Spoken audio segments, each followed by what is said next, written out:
किसी भी लीडर इसी प्रकार की हरकतें न करे जिससे पार्टी को नुकसान पहुंचे, इतना मैं जरूर से कहूँगा।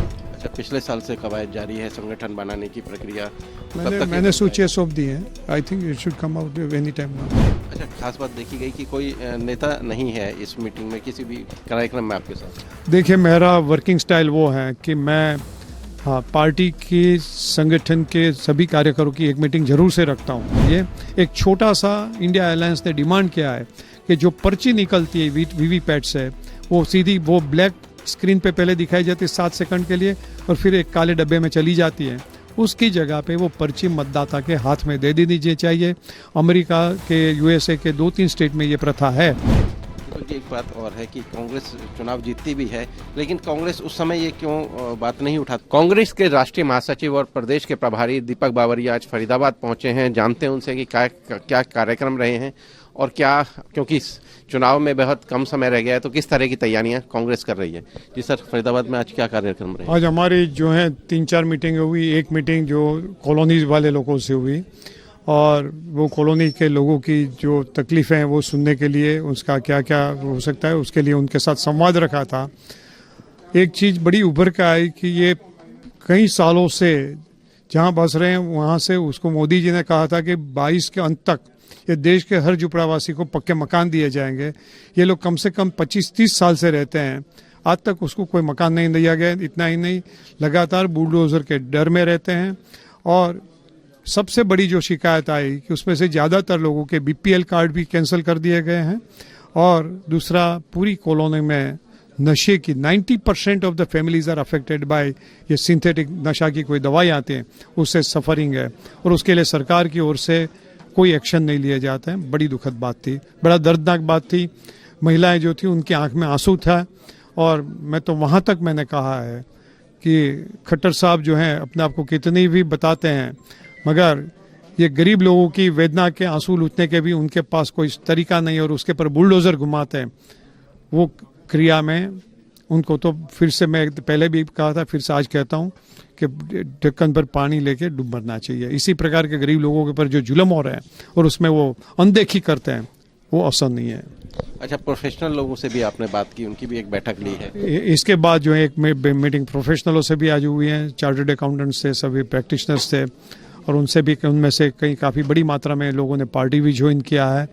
और मैं समझ रहा हूँ कि that will boost really the strength of the Congress party. Intellectual join कर रहे हैं, तो एक बड़ा, मैं समझ रहा हूँ, it is a big dimension in the Haryana politics के जो है आज फिर से इंटेलेक्चुअल्स ने राहुल गांधी जी की ओर देखना शुरू कर दिया है।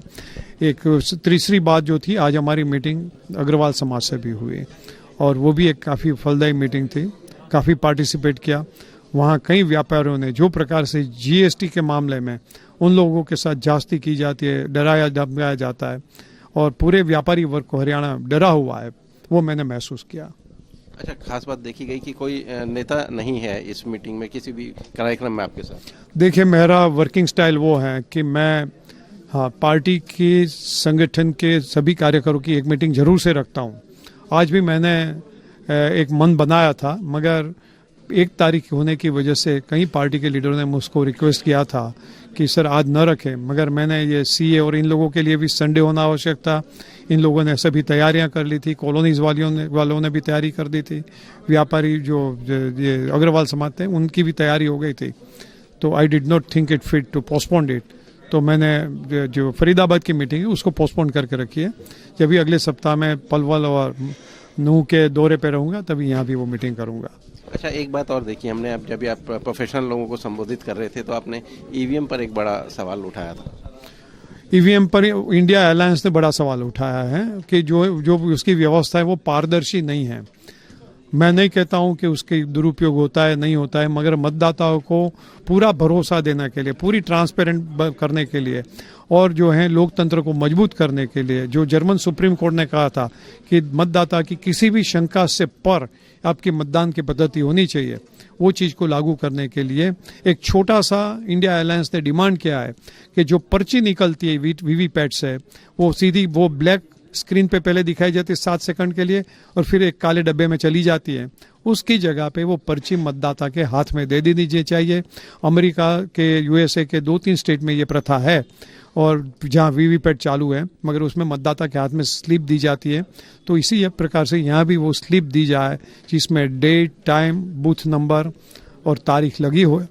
तो मैं समझ रहा हूँ कि वो सिस्टम को पूरा ट्रांसपेरेंट बना देंगे। दीपक जी, एक बात और है कि कांग्रेस चुनाव जीतती भी है, लेकिन कांग्रेस उस समय ये क्यों बात नहीं उठाती? कांग्रेस कई बार से ये समय, हर स्टेट में समझते समय ये बात उठाई जाती है, मगर भारतीय जनता पार्टी उसके पर लक्ष्य नहीं देती है।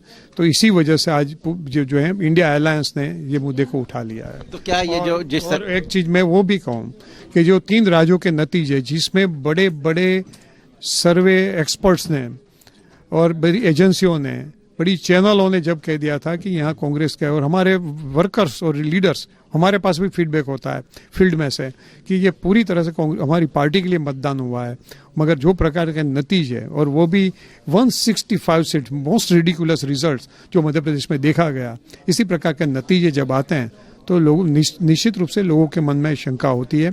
और ये जो है, मैं समझ रहा हूँ कि that has accelerated the demand कि भाई अभी समय आ गया है कि आप जो मतदान की जो प्रक्रिया है पूरी, उसको फिर से तगड़ी बनाए, ट्रांसपेरेंट बनाए, मजबूत बनाए। आप जैसे देखा कि आज इस मुद्दे को आप लोगों के बीच में लेके गए, तो क्या ये जन आंदोलन बनाने की कोशिश है कांग्रेस की ईवीएम के मुद्दे को? मैं जब यहाँ के बात कर रहा था तभी किसी एक वक्ता ने ये मुद्दे उठाए थे, तो मैं उसका स्पष्टीकरण कर रहा था। बाकी जहाँ जहाँ भी मौका मिलता है तो नेचुरली ये क्यों ईवीएम में ये बात मांगते हैं, तो लोगों को समझाने की आवश्यकता है, तो जिससे जरूर से समझाते रहेंगे। तो क्या इसे आंदोलन बनाने की जरूरत है? वो डिसीजन मेरे लेवल पे नहीं हो सकता है, that will take place at the Congress president level. अच्छा, राहुल गांधी की दोबारा भारत जोड़ो यात्रा शुरू हो रही है। हरियाणा में भी कहा जा रहा है कि शैलजा गुट और रणदीप सुरजेवाला और किरण चौधरी दोबारा से एक यात्रा शुरू करें। हालांकि दोनों का टाइम क्लैश कर रहा है, तो कौन सी यात्रा में ये भाग लेंगे? राहुल जी की यात्रा 14 तारीख से शुरू हो रही है। हरियाणा में जो यात्रा प्रस्तावित है उसके लिए मुझको कोई नॉलेज नहीं है, मगर मैं इतना जरूर से कहूँगा कि किसी भी लीडर इसी प्रकार की हरकतें न करे जिससे पार्टी को नुकसान पहुंचे, इतना मैं जरूर से कहूँगा। अच्छा, पिछले साल से कवायद जारी है संगठन बनाने की प्रक्रिया, तो मैंने सूचियाँ सौंप दी हैं। I think it should come out any time now. मैंने सौंप दिए हैं। Thank you. तो ये थे हमारे साथ दीपक बावरिया जी, जो प्रदेश कांग्रेस के प्रभारी हैं। उन्होंने कहा कि जल्द ही कांग्रेस का संगठन खड़ा हो जाएगा और कांग्रेस जो है एकजुट है और एकजुट होकर ही चुनाव लड़ेगी। हरियाणा तक के लिए फरीदाबाद से सचिन गौर।